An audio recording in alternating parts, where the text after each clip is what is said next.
Voilà, très content de vous retrouver encore une fois de plus nombreux devant vos postes téléviseurs. Mesdames et messieurs, bonjour et bienvenue dans votre espace préféré, Flash Santé Plus, avec votre humble serviteur, Dr Désiré Bombile Lavatsinaï, Israël, à qui je compte déjà à saluer. Bonjour docteur. Bonjour. Voilà, nous sommes habitués, mesdames et messieurs, et à commémorer la cabine, tellement ébélé à travers l'espace Oyo, il y a différentes maladies. Comment est-ce que qu'est-ce que vous devez faire pour éviter et quels sont les traitements appropriés dans la maladie voilà. Tel qu'aujourd'hui, nous allons parler de l'organe prostate. Vous allez tout justement constater que tu as une maladie, mais tu as un organe. Et c'est la raison pour laquelle j'aimerais mieux tout sur la docteur Désiré Bombile, abandonner au coupé sa biso pourquoi différence wana ya ko benga organe au lieu ya ko benga maladie parce que la plupart des gens vont le baka maladie prostate. Non, organe prostate nega olobi eza partie ya ba organe na biso. Mobali nyonso azana prostate. C'est un organe situé na groupe il y a appareil reproducteur ya mobile parce que yango ezali moko o ezali ko produire o tobengaka semence o tobenga liquide séminal moko ba constituant ya sperme moni donc c'est un organe o ezali ko faire partie na biso eza maladie on bazinga na prostate c'est comme si prostate ezali maladie na zinga na maladie ya prostate to bazinga prostate na ngeza kobela là c'est normal mais ko ba bazinga na prostate to bakanginga na prostate ina okaka et tant souvent ba imita bakanginga na prostate peut-être c'est une donc c'est vraiment une confusion où ils ont mis voilà mais retenons que c'est un organe qui fait partie du fonctionnement il y a bisobibal. Alors si je comprends bien là c'est autant de définition. C'est ça l'explication que je donne à ce terme-là. C'est un organe.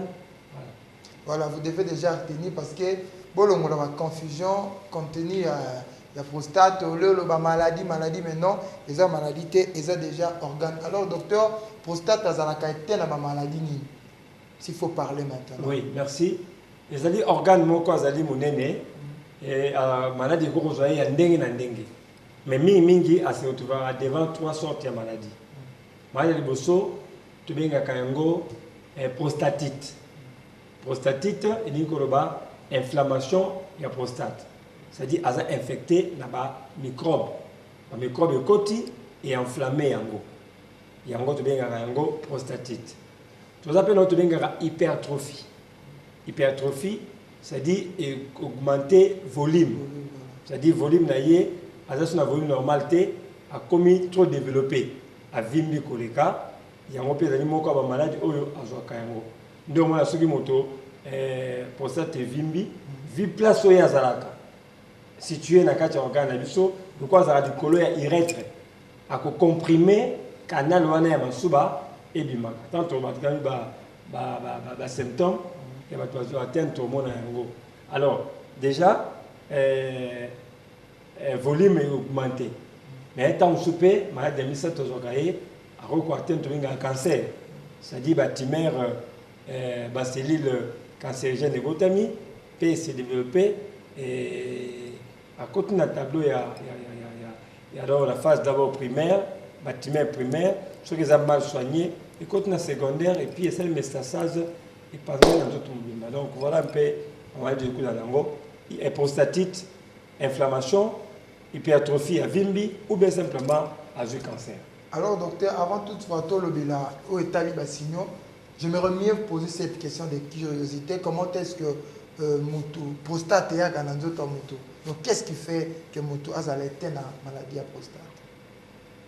Bon, ceux qui ont une maladie misate, tu dis prostatite, tu dis hypertrophie, tu dis cancer, c'est déjà de note que chaque maladie est un dingue dans notre monde. Par exemple, pour la prostatite, quand tu dis inflammation, il y a une infection, c'est-à-dire qu'elle est infectée. Les microbes et côté. Moto, il y a des soigner infection a été, infection mal soignée, tout infection à répétition. Et quand on m'appelle, le niveau il y a qu'à atteindre organe de la prostate, c'est-à-dire infection. Et à ce moment-là, il y a inflammation. Donc, au moins déjà qu'il y a le besoin. Il y a une hypertrophie, mon bal à un certain âge, volume de prostate est augmenté. Pour ça, ils ont et le lengewana, ils ont c'est-à-dire comment un moutonnier soit à un certain âge, volume de mataka.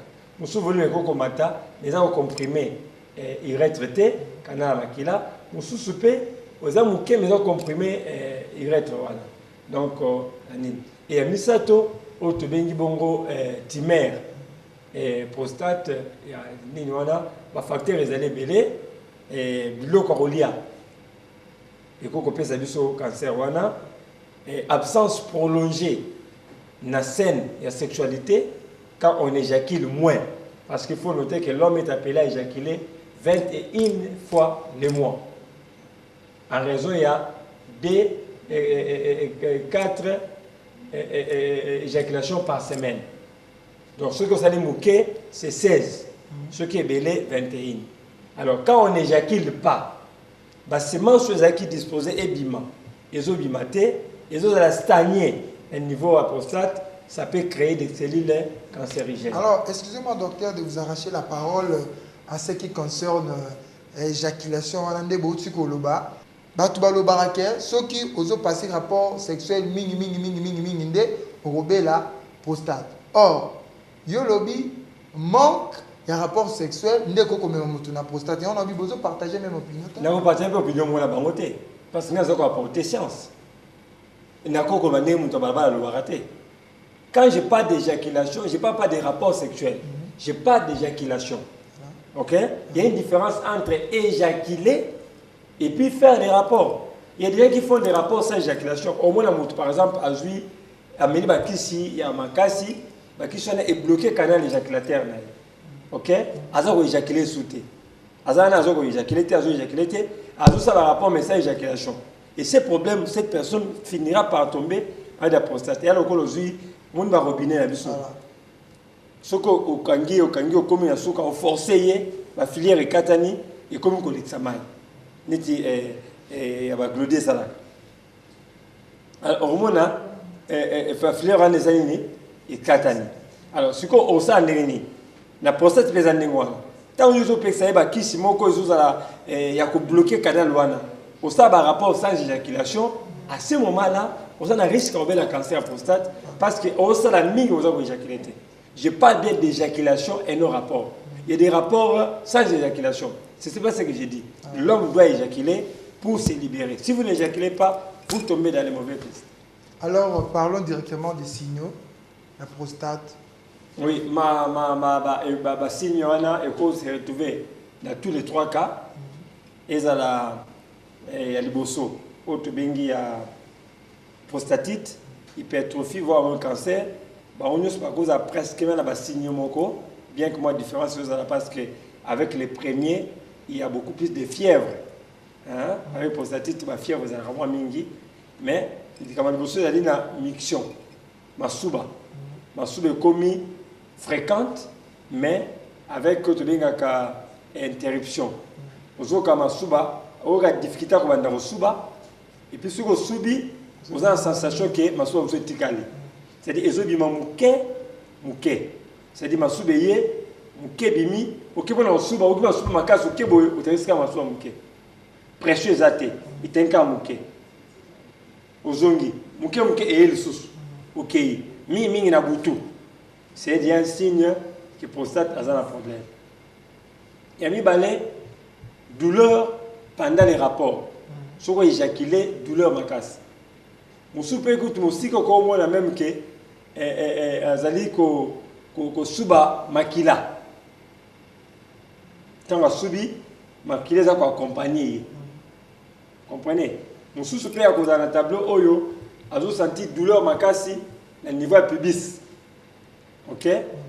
Alors, mon pour suba azo forcer. Et tant que c'est des rétentions, est bloqué.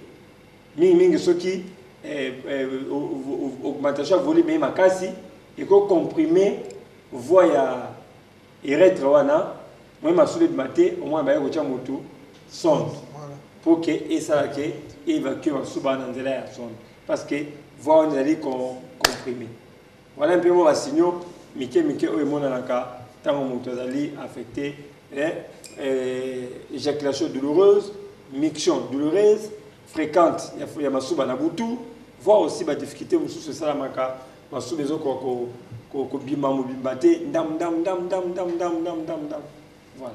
Voilà, dans tout ça je pense que cabinet de recherche santé plus et que n'a jamais solution pour la maladie non pour l'organe ou la prostate si vous pouvez s'exprimer. C'est parmi ma première recette nazwaka quand on a dit au ça musala où il y a traitement dans zela biloko kolia. Il faut noter que dans le cabinet santé plus nous travaillons sur les bases des aliments biloko ya kolia biloko kolia ndenge nini ebikisaka bato.